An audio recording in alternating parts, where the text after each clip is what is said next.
మన్యం జిల్లా కొమరాడ మండలం అండి, పెద్ద పంచాయతీ. ఈ జలగ్రామంలో 43 ఇళ్ళు గిరిజన గ్రామంలో జీవిస్తున్నారు. వీళ్ళకి సంబంధించి ఏదంటే ఒక బోర్ తీశారు. ఈ బోర్ లేదండి బురద నీరు కదండి. ఈ బురద నీరు కలుషితమైన నీరు వస్తుంది. 10 బిందెల వరకు మంచి నీరు వస్తుంది. 10 బిందెలు దాటితే మొత్తం బురద వచ్చేస్తుందండి. ఆ నీళ్ళు తాగడం వల్ల వండుకోవడానికి ఇబ్బంది అయిపోతుంది, తాగడానికి కూడా ఇబ్బంది అవుతుంది.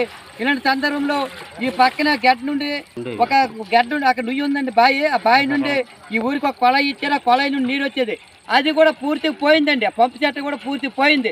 నెల రోజులు పట్టలేదు. ఆ నీరు లేకపోవడం వల్ల కేవలం 42 కుటుంబాలు ఈ ఒక్క బోరు మీద జీవిస్తుంటారండి.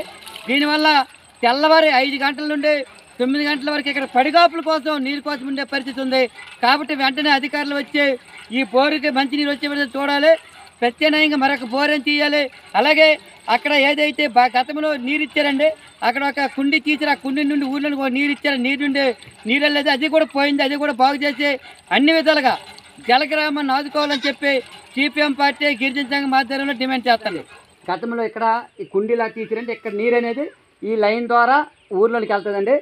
అయితే గడిచిన 20 రోజులకి ఈ కుండీ పోవడం వల్ల నీరు అందలేదు. ఆ మోటార్కి నీరు అందకపోవడం వల్ల నీరు లేదు. ఈ నీరు కూడా చూడండి నాచు పట్టింది. ఆ నీరు తాగితే ఎవరైనా బతుకుతారా? మనిషిలో ఎవరైనా బతుకుతారు? చూడండి ఆ మాచు. ఇంత అన్యాయం ఎక్కడ లేదండి. కాబట్టి ఇక్కడ నీరు లేకపోవడం వల్ల ఈ గిరిజన ప్రజలు ఏం చేస్తారంటే అక్కడ బోర్ ఒకటి ఉంది. ఆ బోర్ పోనీ ఎక్కువ పడుతుంది, 10 కోట్ల తర్వాత నీరు వచ్చేస్తుంది. ఆ బోర్లో నీరు లేక, ఈ కుండీలో నీరు లేక ఈ గిరిజన ప్రజలు ఎటువంటి ప్రజలు చెప్పి తెలియజేస్తాను. ఒక పక్క ఐటీడీఏ నుండి కోట్లాది డబ్బులు ఖర్చు పెడుతున్నాం. మంచి నీరు లేకపోతే మాకు చెప్పండి, మేము వెంటనే స్పందిస్తామంటే మరి ఇక్కడ ఏం చేస్తానని చెప్పి తెలియజేస్తాం. అదండి ఆ నాచు చూడండి. ఆ నాచు చూస్తే భయం వేస్తుంది. మరి ఎలా తాగుతారండి? దీన్ని తాగడం వల్ల విష జ్వరాలతో పాటు ఇంటికి ఒక జ్వరంలాగా ఉండే పరిస్థితి ఉంది. కాబట్టి ఇప్పటికైనా అధికారులు వచ్చి ఈ కుండీని బాగు చేసి కొంచెం లోతు చేసి దీని ద్వారా ఈ మోటార్ ద్వారా నీరు అందించాలి. అలాగే బోరు కూడా అక్కడ బోరు ఉందండి, మంచినీరు బోరు కూడా బాగు చేసి ఈ జలగ్రామానికి మంచినీరు అందించి అన్ని విధాలుగా ఆదుకోవాలని కోరుతున్నాం. ఈ వచ్చింది వర్షాకాలం. ఈ వర్షాకాలం వచ్చే మరీ కూడా ఈ నీరు కలుషితమై విష జ్వరాలు వ్యాప్తి చెంది డయేరియా, విష జ్వరాలు అనే వచ్చే పరిస్థితి ఉంది. కాబట్టి తక్షణమే అధికారులు రావాలి.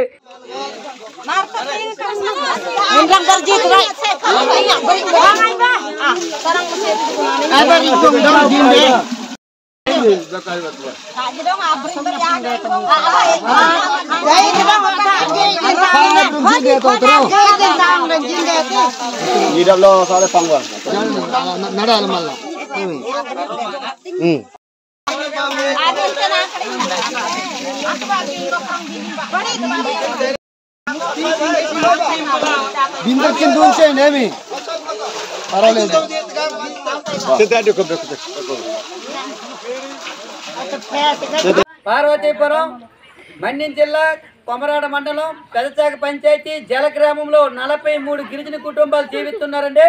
మన అంతర్రాష్ట్ర రహదారికి 4 కిలోమీటర్ల దూరం అండి. పెద్ద కొండ కూడా కాదు. ఇలాంటి సందర్భంలో ఈ గ్రామంలో గడిచిన 4 రోజులుగా ఇదండి ఇక్కడ ఇది ఉందండి కొలాయి. ఇది పనిచేయక నీరు లేక ఇబ్బంది పరిస్థితి ఉంది. ఇందాక కుండీ ఉన్నది, ఆ కుండీ నుండి నీరు వచ్చేది. ఆ కుండీలో నీరు ఎండకి ఎండిపోవడం వల్ల నీరు రాకపోవడం వల్ల ఇదండి దిష్టి బొమ్మలాగా ఈ కుండీ ఇది ఉందండి ఇక్కడ ఈ ట్యాంకు. అలాగే ఇక్కడ ఒక మంచి బోరు ఒకటి తీసారండి. ఆ బోరు కూడా తీశారు. 10 కుండల వరకు మంచి నీరు వస్తుంది. 10 కుండలు దాటిపోతే బురద నీరు వచ్చే పరిస్థితి ఉంది. ఈ నీరు తాగడం వల్ల పిల్లలు, చిన్నపిల్లలు అందరూ కూడా విష జ్వరాలతో ఇబ్బంది పడే పరిస్థితి ఉంది. ఇది ఐటీడీఏలో మాట్లాడితే కోట్లాది డబ్బులు గిరిజనులకు ఖర్చు పెడతామన్నారు.